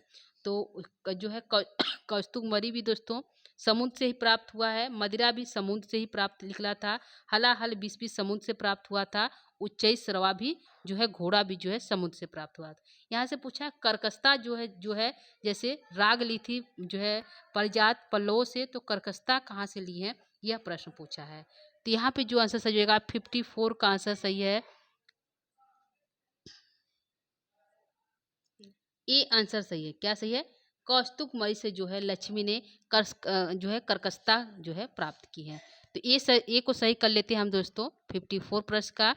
अगले प्रश्न की तरफ चलेंगे, प्रश्न संख्या 55। पुरुषों में स्थित समस्त दोषों को गुण रूप में परिणत कर देते हैं। हाँ, ऑप्शन नंबर ए है गुरुपदेश, ऑप्शन नंबर बी है लक्ष्मी की प्राप्ति, ऑप्शन नंबर सी है राज्य प्राप्ति, ऑप्शन नंबर डी है बुद्धि वैभव। हाँ, तो यहाँ पे 55 का जो आंसर सही हो जाएगा दोस्तों, चार ऑप्शन में ए आंसर सही है। क्या सही है? ए आंसर सही है। यानी कि गुरु का जो उपदेश होता है, यदि कोई पुरुष है तो उसके सभी दोषों को, जो उसके अंदर दोष होते हैं, उसके दोषों को बदल कर उसको जो है गुण रूप में परिवर्तित कर देते, उसको एक अच्छा नागरिक बना देते, यह उपदेश देते हैं जो है सुकनाथ चंद्रापीठ को। तो आंसर हमारा जो है 55 का ए आंसर सही है दोस्तों, तो इसको सही कर लीजिए। अगले प्रश्न की तरफ चलेंगे, प्रश्न संख्या 56। सुकनाश अनर्थ परंपरा की कड़ी में किसे नहीं मानते हैं? ऑप्शन नंबर ए है जन्मजात प्रभुता, ऑप्शन नंबर बी है युवावस्था, ऑप्शन नंबर सी है अनुसौंदर्य, ऑप्शन नंबर डी है सत्य प्रवक्तता तो यहाँ पे जो है संपन्नता। तो यहाँ पे जो है आंसर जो सही जाएगा दोस्तों, चार जो है तीन उसमें जो है जो था अनर्थ की परंपरा जो है 3 है और 1 नहीं है दोस्तों, तो ऑप्शन जो है क्या इसमें नहीं पूछा है, नहीं में सवाल पूछा है, क्या नहीं है? तो नहीं को ध्यान रखिएगा, 4 ऑप्शन में 3 उसमें जो है प्राप्त हो, यदि वो जन्मजात उसको राजा जो है प्राप्त है, तो यह अनर्थ की परंपरा उसके लिए है, तो यह अनर्थ की परंपरा हो सकती है। यदि वह राजा सुंदर है तो भी अनर्थ की परंपरा होती है, यदि वह जवान है, युवा अवस्था है तो भी हो सकती है। तो यहाँ पे पूछा कौन सा नहीं है, तो आंसर हमारा जाएगा डी की तरफ, यह 3 में नहीं है। तो डी हमारा यहाँ पे सही हो जाएगा दोस्तों। एक राजा के लिए, एक राजा यदि जन्मजात से राजा है, उसको धन प्राप्त हुआ है, तो वो अनर्थ की ओर जाएगा, और यदि वह सौंदर्य है, सुंदर है, तो भी अनर्थ की ओर जाएगा, और यदि वह युवा अवस्था है तो भी जाएगा। तो सुकनास ने उपदेश दिया कि यह तीनों यदि एक व्यक्ति में पाया जाएगा तो वह उसका अनर्थ ही हो जाएगा। तो यहाँ पे प्रश्न नहीं में पूछा था और नहीं की तरफ प्रश्न है, तो आंसर हमारा डी सही है, प्रश्न संख्या 56 का। तो अगले प्रश्न की तरफ चलेंगे, प्रश्न संख्या 57। यहाँ पे प्रश्न संख्या 57 है दोस्तों, इसको देखिए। यहाँ पे है विदित वेदित तव्यस्य अधित सर्वशास्त्रस्य ते नालपम, और जो है अपि अपि उपदेशष्ट जो है उपदेशष्ट व्यम अस्ति। यहाँ जो है अधित सर्वशास्त्र जो शब्द आया है यहाँ पे, तो यहाँ पे पूछा है दोस्तों, ये देखिए 1 मिनट। यहाँ पे पूछा है अधि सर्वशास्त्र जो पद है किसके लिए प्रयुक्त है, तो यह जो है शब्द किसके लिए प्रयुक्त है? सुकनास के लिए क्या, चंद्रापीठ के लिए क्या, या वैशंपायन सुख के लिए क्या, या तारापीठ के लिए? तो यहाँ पे जो आंसर सब जाएगा दोस्तों, 57 नंबर प्रश्न का जो आंसर सब जाएगा वह जाएगा हमारा जो बी की तरफ। क्या सही है? यह आंसर जो है बी सही है, चंद्रापीठ के लिए जो है अधित सर्वशास्त्रस्य पद से जो है चंद्रापीठ को संबोधित किया गया, उसके लिए शब्द आया है, तो आंसर बी सही है हमारा 57 नंबर प्रश्न का। अगला प्रश्न है प्रश्न संख्या जो है 58। निम्नगा पद का अर्थ है। ऑप्शन नंबर ए नदी, option number B Gangotri, option number C सूची, ऑप्शन नंबर डी समुद्र। हाँ, तो यहाँ पे जो आंसर सही है दोस्तों, 58 का आंसर यहाँ पे जाएगा सी की तरफ। यहाँ पे आंसर जो है सही है हमारा 58 प्रश्न का ए आंसर सही है दोस्तों, सॉरी यहाँ पे थोड़ा मिस्टेक हो गया, निमंगना पूछा है तो नदी के लिए आया है, ठीक है। तो यहाँ पे 58 का ए आंसर सही है दोस्तों। अगले प्रश्न की तरफ चलेंगे, प्रश्न संख्या जो है 59। प्रश्न है 59 जो है अमृत सहोदरी अपी, सहोदरा अपी, जो है अमृत की जो सहोदरी होते हुए भी कटु पिपाका, बहुत कड़वी है, कटुक है, कौन है? किसके लिए शब्द आया है? अमृत सहोदर, अमृत के साथ रहते हुए, सहोदर मतलब बहन होते हुए भी कौन जो है कटुक पिपाका है? तो 4 ऑप्शन है, लक्ष्मी है क्या, जलधि है क्या, अमृत है क्या, या चंद्रकन्या है? तो यहाँ पे जो आंसर है 59 प्रश्न का आंसर जाएगा ए की तरफ, जो है लक्ष्मी के लिए कहा गया है। लक्ष्मी के लिए सुकनास ने कहा कि जो अमृत के साथ रही है, क्योंकि अमृत भी समुद्र मंथन से निकला है, लक्ष्मी भी निकली है, तो उसके सहोदरी होते हुए भी वो कैसी है? कटु पिपाका है, बहुत कड़वी है, बहुत कटु है, ठीक है। तो लक्ष्मी के लिए कहा गया, तो आंसर ए सही है 59 का। अगले प्रश्न की तरफ चलेंगे हम, प्रश्न संख्या 60 की तरफ। महाकवि मयूर भट्ट की बहन से विवाह हुआ था। किसका विवाह हुआ था फ्रेंड? ऑप्शन नंबर ए है बाण भट्ट का हुआ था क्या, ऑप्शन बी है वामन भट्ट का हुआ था क्या, ऑप्शन सी है भूषण भट्ट का हुआ था क्या, ऑप्शन डी है महिम भट्ट का हुआ था। हम्म, तो यहाँ पे जो है 60 नंबर प्रश्न का आंसर जो है बी की तरफ जाएगा, ठीक है। यहाँ पे पूछा है कि जो है मयूर भट्ट की बहन से किसका जो है, प्रश्न है मयूर भट्ट की बहन से विवाह हुआ था, तो किसकी बहन थी दोस्तों? तो आंसर जो हमारा जो है मयूर भट्ट की जो बहन थी वह जो है बार भट्ट की बहन थी, तो आंसर ए सही है, ठीक है। तो यहाँ पे जो है मयूर भट्ट की बहन से विवाह किसका हुआ था? तो बार भट्ट की बहन थी जो है, जिसका विवाह मयूर भट्ट से हुआ था, तो आंसर ए सही है 60 नंबर प्रश्न का। यहाँ पे दोस्तों हम 60 नंबर प्रश्न को फिर से देखेंगे, थोड़ा मिस्टेक हुआ है। तो यहाँ पे प्रश्न है 60 नंबर प्रश्न को, तो प्रश्न है महाकवि, ठीक है। प्रश्न है दोस्तों महाकवि मयूर भट्ट की बहन, मयूर भट्ट की बहन से विवाह हुआ था, तो किसका विवाह हुआ था जो मयूर भट्ट की बहन थी? तो 4 ऑप्शन है, बार भट्ट, वामन भट्ट, भूसर भट्ट, या महिम भट्ट, तो आंसर जो हो जाएगा बार भट्ट का विवाह हुआ था, ठीक है। बार भट्ट का जो मयूर भट्ट साला था, तो यहाँ पे जो आंसर हो जाएगा ए आंसर सही है दोस्तों 60 नंबर प्रश्न का। अगले प्रश्न की तरफ चलेंगे, प्रश्न संख्या 61। प्रश्न है परस्परम परस्परम विरुद्ध विरुद्ध इंद्र जालम इव दर्शनयंती प्रकटयति जगति निजम चरितम। इस पंक्ति में किसका वर्ण है जो परस्पर जो है विरुद्ध इंद्रजाल की तरह दिखाई देती है, जो प्रकट होती है, मतलब इंद्रजाल इंद्र की तरह यानी कि इंद्र जालम यु की तरह, जगती निज चरितम। यह इस पंक्ति से किसका वर्ण हो रहा है? सुकनास का क्या, लक्ष्मी का क्या, चंद्रापीठ का क्या, या तारापीठ का? तो यह जो है पंक्ति जो है लक्ष्मी के लिए जो है सुकनास ने कहा कि जो है लक्ष्मी कैसे दिखाई देती है, इंद्र के समान, इंद्र जाल के समान दिखाई देती है, कभी प्रकट होती है, कभी छुप जाती है, कभी दर्शन देती है, कभी छुप जाती है, ऐसा हमें जो है लक्ष्मी के लिए कहा गया है। तो आंसर जो है 61 नंबर प्रश्न का बी आंसर से है दोस्तों। अगले प्रश्न की तरफ चलेंगे, प्रश्न संख्या 62। प्रश्न है उपस साम में लकार है, तो उपसाम में लकार पूछा है, कौन सा है? तो लिट लकार है क्या, लूट है क्या, लिट है क्या, या लंग है? तो क्या सही है 62 नंबर प्रश्न का दोस्तों? तो इसका प्रश्न आंसर जो है सी आंसर की तरफ चलेंगे। सी आंसर से लिट लकार का प्रयोग किया गया है उपसाम में। ठीक है, तो 62 का सी आंसर सही है दोस्तों। अगला प्रश्न चलेंगे हम प्रश्न संख्या जो है 62 की तरफ। इसने पूछा है दातारम पद में प्रकृति प्रत्यय पूछा है, यानी कि कौन सा धातु, कौन सा लकार और कौन सा उपसर्ग का प्रयोग इस पद में प्रयोग किया गया है।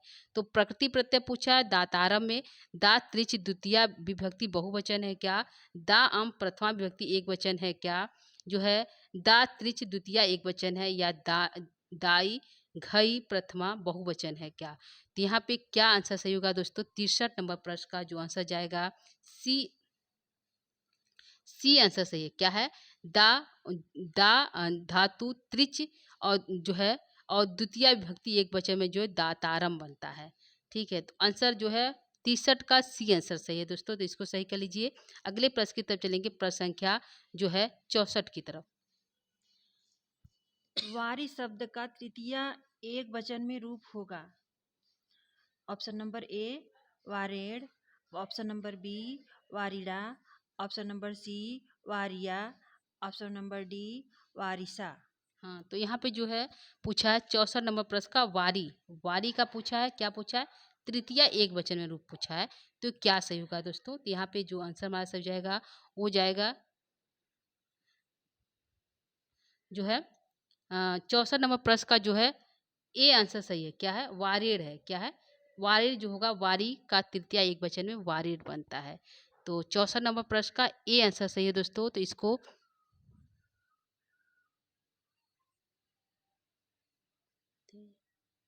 ठीक है। तो यहाँ पे जो है 64 को देखेंगे दोस्तों, 64 को फिर हमारा गलत हो गया।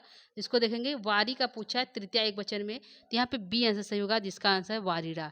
तृतीया एक वचन में क्या बनता है? वारिड़ा बनता है। तो इसको सही कर लीजिए 64 नंबर प्रश्न का। अगला सही प्रश्न है प्रश्न संख्या 65। प्रश्न है अवधार्यंत में प्रत्यय पूछा है। तो अवधार्यंत में ध्रांत में प्रत्यय क्या है? सानच है क्या, त्रिच है क्या, सत्री है क्या, या घई है? तो क्या सही है दोस्तों? यहाँ पे जो है सत्री प्रत्यय का प्रयोग किया गया है। क्या है?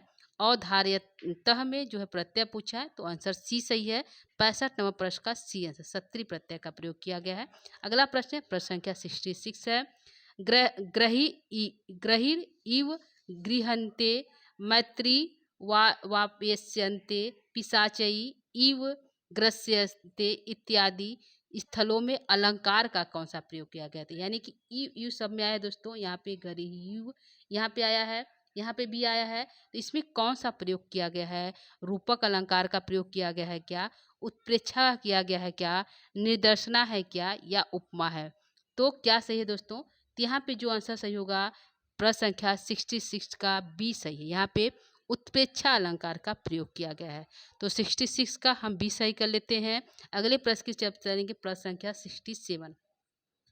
प्रश्न है पुरुषो उत्तम उत्तम उत्तमर उत्तमरता अपि खल जनप्रिया रेणुम रेणुम इव स्वच्छम अपि कलुषित करोति इति पंक्ति में अलंकार पूछा। इसमें कौन सा अलंकार है? तो इसमें जो अलंकार है विरोधाभास है क्या, दीपक है क्या, उत्प्रेक्षा है क्या, या निर्देशना है? तो क्या सही है दोस्तों? तो यहाँ पे आंसर जो सही होगा हमारा 67 का ए आंसर सही। यहाँ पे विरोधाभास अलंकार का प्रयोग किया गया है। तो 66 का 7 का ए आंसर सही है दोस्तों। अगला प्रश्न चलेंगे, प्रश्न संख्या 68। प्रश्न है जो है विग्रह विग्रह वत्स्य वत्स्य अपि प्रत्यक्ष दर्शना, इस पद में संधि पूछा है। तो कौन सा संधि है दोस्तों? हल संधि है क्या, गुण संधि है क्या, या फिर वृद्धि संधि है क्या, या फिर ऋण संधि है? तो यहाँ पे कौन सा संधि? विग्रह विग्रह जो है अति अति अपि अति अपि अप्रत्यक्ष, तो कौन सा इसमें है? इसमें जो है संधि का प्रयोग है, तो जाएगा हमारा डी की तरफ जाएगा। क्या जाएगा? डी की तरफ। यहाँ पे आंसर डी सही है, यानी कि यड़ संधि का प्रयोग किया गया है। यहाँ पे ई को यह कर दिया गया है दोस्तों, कई जगह देख लीजिए, 3 जगह किया गया है, तो यड़ संधि का प्रयोग यहाँ पे किया गया है। ठीक है, तो 68 नंबर प्रश्न का डी आंसर सही है दोस्तों। अगला प्रश्न लेंगे, 69 प्रश्न है, अपरिणामों उपसम का संधि विग्रह क्या होगा? तो अपरिणामा जो है इसका संधि विशेष क्या होगा दोस्तों? अपरिणाम उपसम, यह होगा हमारा अपरिणाम उपसम। तो आंसर क्या सही है? हमारा आंसर जो है बी आंसर सही है दोस्तों। तो अपरिणाम उपसो, तो यहाँ पे संधि पूछेगा कौन सा है, तो विग्रह पूछा था, तो विग्रह हमारा जो बी आंसर सही है यहाँ पे। ठीक है, तो 69 का हमारा बी सही होगा दोस्तों। अगला प्रश्न है प्रश्न संख्या 70। राज प्रकृति में समास पूछा है। राज प्रकृति में कौन सा समास है? षष्ठी तत्पुरुष है क्या, जो है बहुव्रीहि समास है क्या, द्वंद्व समास है क्या, या अव्ययीभाव समास है? तो यहाँ पे जो है प्रश्न का आंसर जो है हमारा जो है षष्ठी तत्पुरुष समास। राजा राज प्रकृति, राजा का प्रकृति यहाँ पे होगा जो है षष्ठी तत्पुरुष का प्रयोग किया गया है। तो 70 का ये आंसर सही है दोस्तों। अगले प्रश्न की तरफ चलेंगे, प्रश्न संख्या 71। प्रश्न है विराट पांति इति यु व्युत्पत्ति से होगा। तो विराट पांति यु में व्युत्पत्ति कैसी होगी?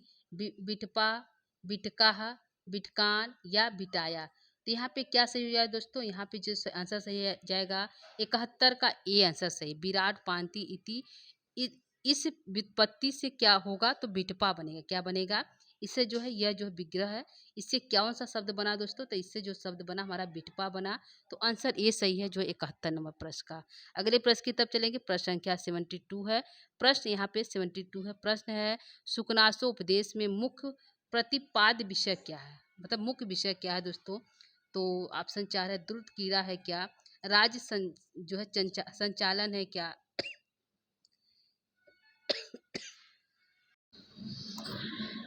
तो यहाँ पे हो गया हमारा दोस्तों। तीसरा है लक्ष्मी को प्राप्त करने की विधियां है क्या, या युवावस्था में लक्ष्मी जन्म मानसिक विकृतियां एवं उनसे होने वाली हानियां हैं? तो यहाँ पे जो आंसर सही जाएगा 72 का, सुकनास जो है उपदेश दे रहे हैं लक्ष्मी से बचने के लिए और जो है दुष्ट राजाओं से बचने के लिए। तो यहाँ पे आंसर जो है डी हमारा सही है। ठीक है, क्या सही है? लक्ष्मी जो है युवावस्था में लक्ष्मी जन्म मानसिक जो विकृतियां उत्पन्न होती है लक्ष्मी प्राप्त होने पर, उससे बचने की जो है उपाय बता रहे हैं, सुकनास उपदेश दे रहे हैं। तो आंसर डी सही है 72 नंबर प्रश्न का। अगला प्रश्न चलेंगे 73 नंबर प्रश्न के, प्रश्न संख्या 73 जो आपके सामने है। कादम्बरी कथा का नामकरण हुआ है। ऑप्शन नंबर ए है नायक के नाम पर, ऑप्शन नंबर बी है नायिका के नाम पर, ऑप्शन नंबर सी है दासी के नाम पर, ऑप्शन नंबर डी है सुकनास के नाम पर। हाँ दोस्तों, यहाँ पे 73 नंबर प्रश्न का जो आंसर जाएगा वो बी की तरफ जाएगा। नायिका का नाम कादम्बरी है, तो उसी के नाम पे जो है इस ग्रंथ का नाम भी कादम्बरी पड़ा है। तो आंसर बी सही है 73 नंबर प्रश्न का। अगला प्रश्न चलेंगे हम 74 की तरफ। 74 नंबर प्रश्न जो आपके सामने है दोस्तों। चंद्रपीड़ा के नाम चंद्रपीड़ा के जन्म का नाम था Vaishampayan, option number B Pundarik, option number C Kapinjal, option number D Shudrak. हाँ, तो यहाँ पे 74 नंबर प्रश्न का जो है कि चंद्रापीठ के जन्म का नाम क्या, जन्म का समय उसका क्या नाम था? तो क्या नाम था दोस्तों? तो यहाँ पे जो है यह दो नाम तो जो है एक ही का है, तो यह जो है कापिंजल भी नहीं है। तो यहाँ पे जो आंसर जाएगा वह जाएगा डी की तरफ। क्या सही है? डी आंसर चाहिए जो 74 नंबर प्रश्न का। तो चंद्रापीठ के जन्म का नाम था तो शूद्रक, यह जो है मूल कथा में जो है मूल कथा कादम्बरी जो स्टार्ट होता है तो शूद्रक से ही स्टार्ट होता है। तो डी सही है 74 नंबर प्रश्न का। अगला प्रश्न है प्रश्न संख्या 75 की तरफ चलेंगे। देखते हैं प्रश्न संख्या 75 क्या है। लक्ष्मी पापी समझकर किसके पास तक नहीं जाती है? ऑप्शन नंबर ए है विद्वानों के, ऑप्शन नंबर बी है धनहीनों के, ऑप्शन नंबर सी है विनयशील के, ऑप्शन नंबर डी है राजाओं के। हाँ, तो यहाँ पे जो 75 का आंसर जाएगा हमारा जो है हो जाएगा सी करेक्ट है। जो विनयशील होते हैं, जो विनयशील व्यक्ति होते हैं, उसको जो है लक्ष्मी क्या समझती है? तो क्या समझती है दोस्तों? उसको जो पापी समझकर जो उसके पास नहीं जाती है। तो आंसर सी सही है 75 नंबर प्रश्न का। यहाँ पे जो है लक्ष्मी किसको किसको क्या समझ कर उसके पास नहीं जाती है, तो सारा उसमें दिया गया है। तो इस जो है प्रश्न में जो है पापी किसको समझती है, तो विनयशील व्यक्ति को पापी समझते हैं, उसके पास नहीं जाती है। इसलिए 75 नंबर प्रश्न का सी आंसर सही है। अगले प्रश्न की तरफ चलेंगे। प्रश्न संख्या 76। कुप्यंती हित हितवादिने, यहाँ हितवादिने में कौन सी विभक्ति किस सूत्र से हुई है? तो यहाँ जो है विभक्ति पूछा है दोस्तों, जो हितवादिने में जो विभक्ति लगी है तो कौन सा सूत्र लगा है? सूत्र संख्या ऑप्शन संख्या तृतीया हेतु लगा है क्या? षष्ठी शेषे लगा है क्या? षष्ठी क्रुद्ध दुह ईर्ष्या असूया यर्था नाम यम प्रति कोपा लगा है क्या? या सप्तमी अधारो अधिकरणम लगा है क्या? तो यहाँ पे जो है कुप्यंती पद का प्रयोग किया गया है। ठीक है, तो इसको ध्यान रखिएगा। तो इसमें जो है तृतीया जो है चतुर्थी विभक्ति क्रुद्ध दुह ईर्ष्या अनसुईया यम प्रति कोप है। जिसके प्रति कोप किया जाता है, क्रोध किया जाता है, उसमें जो है चतुर्थी विभक्ति लग जाती है। तो यहाँ पे सी आंसर सही है दोस्तों 76 नंबर प्रश्न का। तो सी का जो है 76 का सी सही कर लेते हैं। अगले प्रश्न की तरफ चलते हैं। प्रश्न संख्या 77। प्रश्न है अकाल प्रावीण प्रावीण गुण कलह जो है कलहम सकार नाम प्रस्तावना कपट कपट नाटकस्य पूरह पताका सर्वा विनय नाम इत्यादि पंक्तियों में कौन सा अलंकार पूछा है दोस्तों? जो प्रस्तावना की तरह नाटक में होती है, यह जो है कौन सा अलंकार का है? तो अलंकार उपमा है क्या, रूपक है क्या, उत्प्रेक्षा है क्या, या दीपक है? तो कौन सा अलंकार का प्रयोग किया गया है दोस्तों?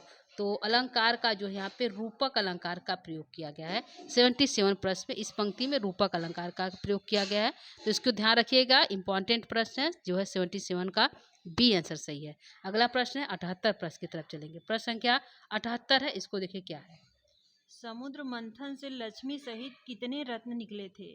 ऑप्शन नंबर ए है 18, ऑप्शन नंबर बी है 17, ऑप्शन नंबर सी है 14, ऑप्शन नंबर डी है 19। तो यहाँ पे जो है कितने मंथन जो है रत्न प्राप्त हुए थे दोस्तों? समुद्र जब मंथन हुआ था तो यहाँ पे जो है कुल 14 रत्न प्राप्त हुए थे। कितने हुए थे? 14 रत्न प्राप्त हुए थे, जिसमें जो है कस्तूरी मणि जो है लक्ष्मी जी है, यह सभी जो है 20 जो है सभी जो है उससे प्राप्त हुए थे जो है समुद्र मंथन से। तो कुल 14 रत्न थे। तो सी आंसर सही है दोस्तों 78 नंबर प्रश्न का।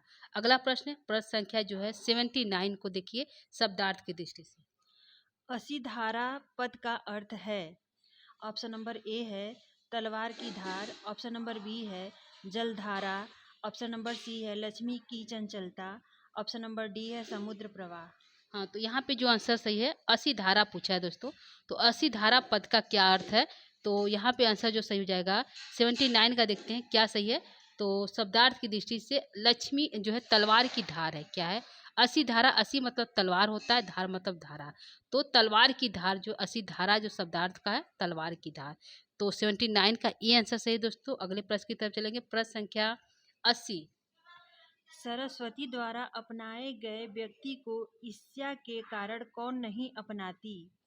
ऑप्शन नंबर ए है राजागढ़, ऑप्शन नंबर बी है लक्ष्मी, ऑप्शन नंबर सी है सुकनास, ऑप्शन नंबर डी है कादम्बरी। हाँ, तो यहाँ पे जो है सरस्वती के कारण जो है कौन जो है किस व्यक्ति को जो है यदि जिसके पास सरस्वती होती है ईर्ष्या के कारण कौन उसके पास नहीं जाती है? तो एक है जिसका नाम है लक्ष्मी, और लक्ष्मी जो है सरस्वती जिसके पास होती है ईर्ष्या के कारण लक्ष्मी उसके पास नहीं जाती है। तो यह जो सुकनास उपदेश में कहा गया है। तो बी आंसर सही है दोस्तों 80 नंबर प्रश्न का। अगले प्रश्न की तरफ चलेंगे। प्रश्न संख्या 81 है। प्रश्न है अकाला चासौ प्रावृत्त इति अकाल प्रावृत्त, यहाँ जो अकाल पद है इसमें समास पूछा है कौन सा है? अकाल प्रावृत्त में समास पूछा है। तो समास क्या है दोस्तों? नई तत्पुरुष समास है क्या, कर्मधारय है क्या, अव्ययीभाव समास है क्या, या जो है बहुब्रीहि है? तो यहाँ पे जो है अकाल प्रावृत्ति में जो समास है कर्मधारय समास है। कौन सा है? कर्मधारय समास है।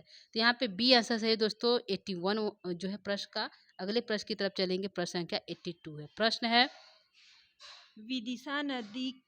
विदिशा किस नदी के किनारे स्थित है?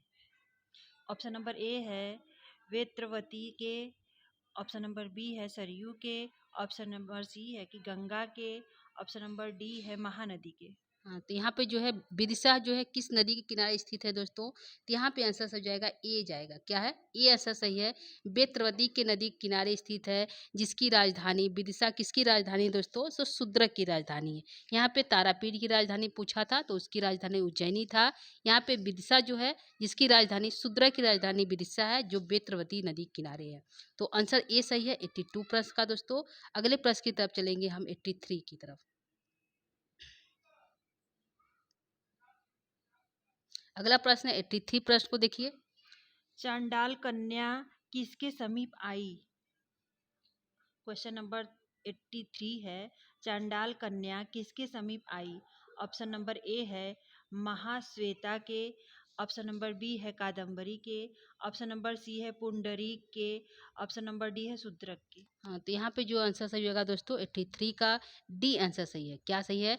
डी आंसर सही है। चंडाल कन्या जो है तो जो है पिंजरे में सुख तोता को लेकर जो है सबसे पहले कथा मुख में शूद्रक के पास प्रवेश करती, क्योंकि वह सुख जो है मनुष्य रूप में बोलता था, उसको जो है वह जो है चंडाल कन्या जो है लेकर आती है कहाँ? शूद्रक के पास। तो आंसर 83 का जो है डी आंसर सही है। अगला प्रश्न है प्रश्न संख्या 84 है। इसको देखते हैं। प्रश्न संख्या क्या है?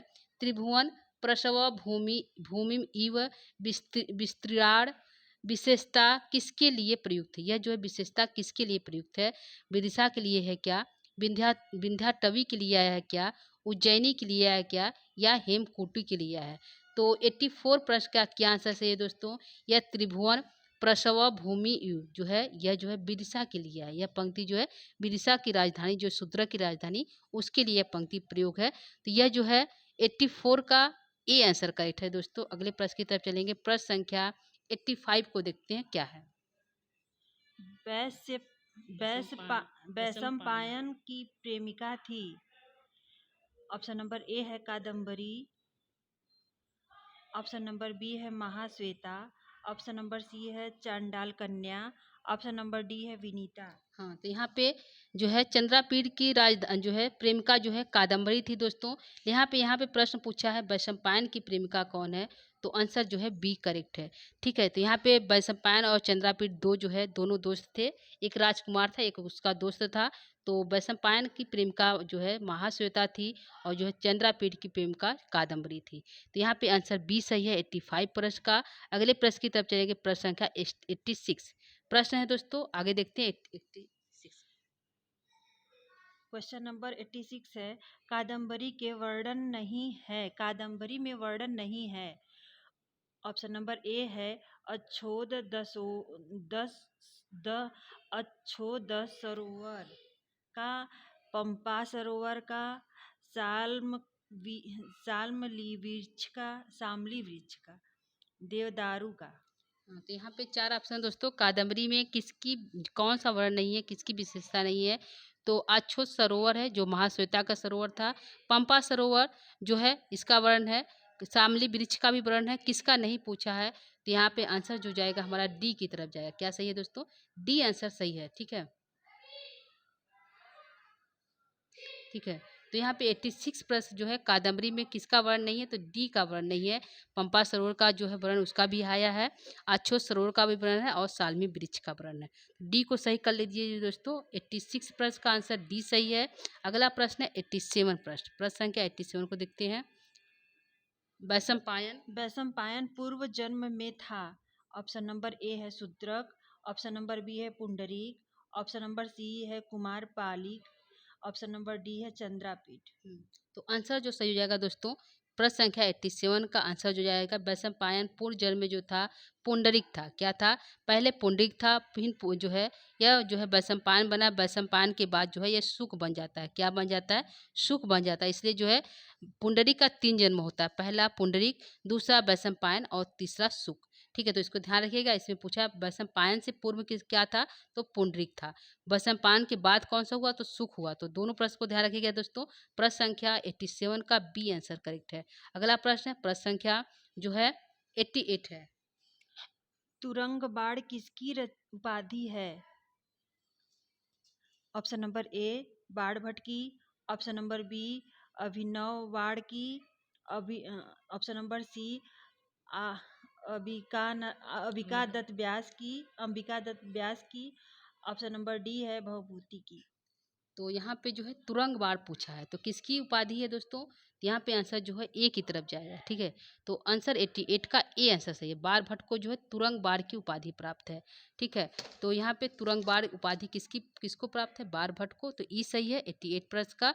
अगले प्रश्न की तरफ चलेंगे दोस्तों, 89 प्रश्न को देखते हैं क्या है। तो प्रश्न हमारा है 89। आधुनिक बाढ़ के रूप में जाना जाता है। ऑप्शन नंबर ए सुबंधु को, ऑप्शन नंबर बी बाढ़ को, option number C Ambika Datt Vyas को, ऑप्शन नंबर डी दंडी को। हाँ, तो यहाँ पे जो है आधुनिक बाढ़ पूछा है, किसको जाना जाता है दोस्तों? तो आंसर जो हमारा जाएगा, क्या सही होगा दोस्तों? यहाँ पे जो है अंबिका दत्त व्यास के लिए आया है। तो आधुनिक बाढ़ पूछा है, तो इसके लिए सी आंसर सही है दोस्तों। अंबिका दत्त व्यास को जो है आधुनिक बाढ़ के रूप में जाना जाता है। ठीक है, तो 89 का सी आंसर करेक्ट है। अगला प्रश्न है, प्रश्न संख्या 90 की तरफ चलते हैं, जो ये प्रश्न हमारा है। बाण भट्ट के भाई थे। ऑप्शन नंबर ए 4 थे, ऑप्शन नंबर बी 6 थे, ऑप्शन नंबर सी 2 थे, ऑप्शन नंबर डी 5 थे। हाँ, तो यहाँ पे जो प्रश्न संख्या 90 का आंसर जो जाएगा हमारा सी की तरफ जाएगा। बाण भट्ट के कितने भाई थे? तो 2 भाई थे। ठीक है, तो आंसर जो है बी को सही कर लेते हैं दोस्तों हम 90 नंबर प्रश्न का। तो बी सही है 90 नंबर प्रश्न का दोस्तों। अगले प्रश्न की तरफ चलेंगे, प्रश्न संख्या 91। संपत्ति रूपी तिमिर में होने वाला अंधपा अंधापन कष्टकर होता है, किसने कहा है? ऑप्शन नंबर ए है चंद्रापीड ने, ऑप्शन नंबर बी है तारापीड ने, ऑप्शन नंबर सी है द्वारपाल ने, ऑप्शन नंबर डी है सुकनास ने। हाँ, तो यहाँ पे 91 का जो आंसर हो जाएगा, क्योंकि उपदेश सुकनास दे रहे थे, तो उन्होंने जो संपत्ति रूपी जो तिमिर जो अंधकार होता है उसका उपदेश किसने दिया? तो सुकनास ने दिया। तो आंसर डी हमारा सही है दोस्तों 91 प्रश्न का। तो 91 का डी सही कर लेते हैं। अगले प्रश्न की तरफ चलेंगे हम जो है 92 की तरफ। यहाँ पे प्रश्न है 92 है, अहंकार से उत्पन्न जो उष्णता होता है, जो गर्मी होती है, शीतल और औषधियाँ से भी शांत नहीं होती, यह कथन किसने किससे कहा? तो अहंकार रूपी जो गर्मी होती है, शीतलता से भी वह समाप्त नहीं होती है, तो किसने किससे कहा दोस्तों? 4 ऑप्शन देखिए। ऑप्शन ए सुकनास ने चंद्रपीठ से कहा, ऑप्शन बी चंद्रापीठ ने सुकनास से कहा, ऑप्शन सी सुकनास ने तारापीठ से कहा, ऑप्शन डी चंद्रापीठ ने तारापीठ से कहा। हाँ, तो यहाँ पे उपदेश सुकनास दे रहे हैं दोस्तों, इसलिए आंसर हमारा ए की तरफ जाएगा। सुकनास से चंद्रापीठ से कहा। क्या कहा दोस्तों? अहंकार से जो उत्पन्न जो उष्णता होती है, जो गर्मी होती है, यदि हम शीतल औषधि भी लगाएं तो उससे वह शांत नहीं होती है। इसलिए आंसर ए हमारा सही है दोस्तों 92 प्रश्न का। अगले प्रश्न को देखेंगे हम, प्रश्न संख्या 93। प्रश्न है, त्रय्याय त्रिगुणायतने यत्मने नमः इति सुक्ति वाक्य में नमः के योग में किस विभक्ति का प्रयोग होता है? तो नमक योग में चतुर्थी विभक्ति का प्रयोग होता है क्या? षष्ठी का होता है क्या? पंचमी का होता है क्या? या प्रथमा का होता है? तो यहाँ पे आंसर जो सही आएगा, नमः नमः के योग में चतुर्थी विभक्ति का प्रयोग होता है। कौन सा विभक्ति का दोस्तों? चतुर्थी विभक्ति का। इसलिए हमारा जो है त्रय्याय में चतुर्थी विभक्ति लग गया है। ठीक है, इसलिए हमारा 93 का ए आंसर सही है। ठीक है, तो ए को सही कर लेते हैं 93 प्रश्न का। अगले प्रश्न को देखेंगे 94। प्रश्न है 94। राज्याभिषेक के समय किसकी आवश्यकता होती है? ऑप्शन नंबर ए सेना की, ऑप्शन नंबर बी विश्राम की, ऑप्शन नंबर सी धन की, ऑप्शन नंबर डी उपदेश की। हाँ, तो यहाँ पे राज्याभिषेक किसका हो रहा था दोस्तों? तो राज्याभिषेक चंद्रापीठ का हो रहा था। तो उसके समय किसको उसको सबसे अधिक किसकी ज़रूरत थी? तो सबसे अधिक अधिक जो है उपदेश की ज़रूरत थी, क्योंकि युवावस्था था, सुंदर था, जवान था और राजा बनने वाला था, इसलिए सुकनाथ से उसको उपदेश दे दिया। तो प्रश्न था राज्याभिषेक के समय किसकी आवश्यकता होती है दोस्तों? तो उपदेश की। तो आंसर डी आंसर सही है दोस्तों, 94 का डी सही कर लेते हैं। अगले प्रश्न की तरफ चलते हैं, 95 प्रश्न को देखते हैं क्या है। कादम्बरी में वर्णित इंद्रायुध था। ऑप्शन नंबर ए मंत्री, ऑप्शन नंबर बी राजा, ऑप्शन नंबर डी सी घोड़ा, ऑप्शन नंबर डी वज्र। हाँ, तो कादम्बरी में जो है इंद्रायुध था, वह उसका भी दो दो जन्म होता है। इसका एक जन्म घोड़ा भी होता है, तो इंद्रायुध को ही घोड़ा कहा जाता है। तो यहाँ पे जो आंसर हो जाएगा घोड़ा के लिए जो है इंद्रायुध का प्रयोग हुआ है। तो सी आंसर सही है दोस्तों, 95 प्रश्न का सी सही है। अगले प्रश्न की तरफ चलेंगे, प्रश्न संख्या 96 प्रश्न है 96। कादम्बरी विभक्ति है। ऑप्शन नंबर ए एक भाग में, ऑप्शन नंबर बी 3 भाग में, ऑप्शन नंबर सी 2 भाग में, ऑप्शन नंबर डी 4 भाग में। तो कादम्बरी विभक्त है किसमें दोस्तों? विभक्त है तो दो भागों में विभक्त है, एक पूर्वार्ध एक उत्तरार्ध।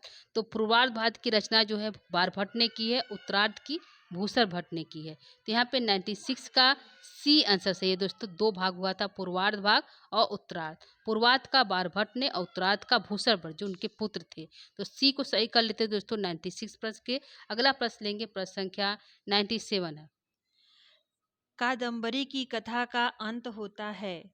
Option number A Tarapith Patralekha से के मिलने से, ऑप्शन नंबर बी चांडाल कन्या शूद्रक के मिलन से, option number C Vaishampayan Jabali के मिलन से, option number D Chandrapida Kadambari के मिलन से। हाँ, तो यहाँ पे जो आंसर हो जाएगा दोस्तों, कादम्बरी कथा का अंत कहाँ होता है? तो 3 जन्मों की कहानी कादम्बरी है दोस्तों, तो इसमें अंत कहाँ से होता है? तो यहाँ पे जो है 97 का क्या सही होगा दोस्तों? 97 का डी आंसर सही है। क्या सही है? डी आंसर करेक्ट है। चंद्रापीठ कादम्बरी के मिलन से जो है इस कादम्बरी कथा का अंत हो जाता है। ठीक है, तो 97 का डी सही कर लीजिए। अगले प्रश्न की तरफ चलेंगे, प्रश्न संख्या 98 को देखते हैं क्या है।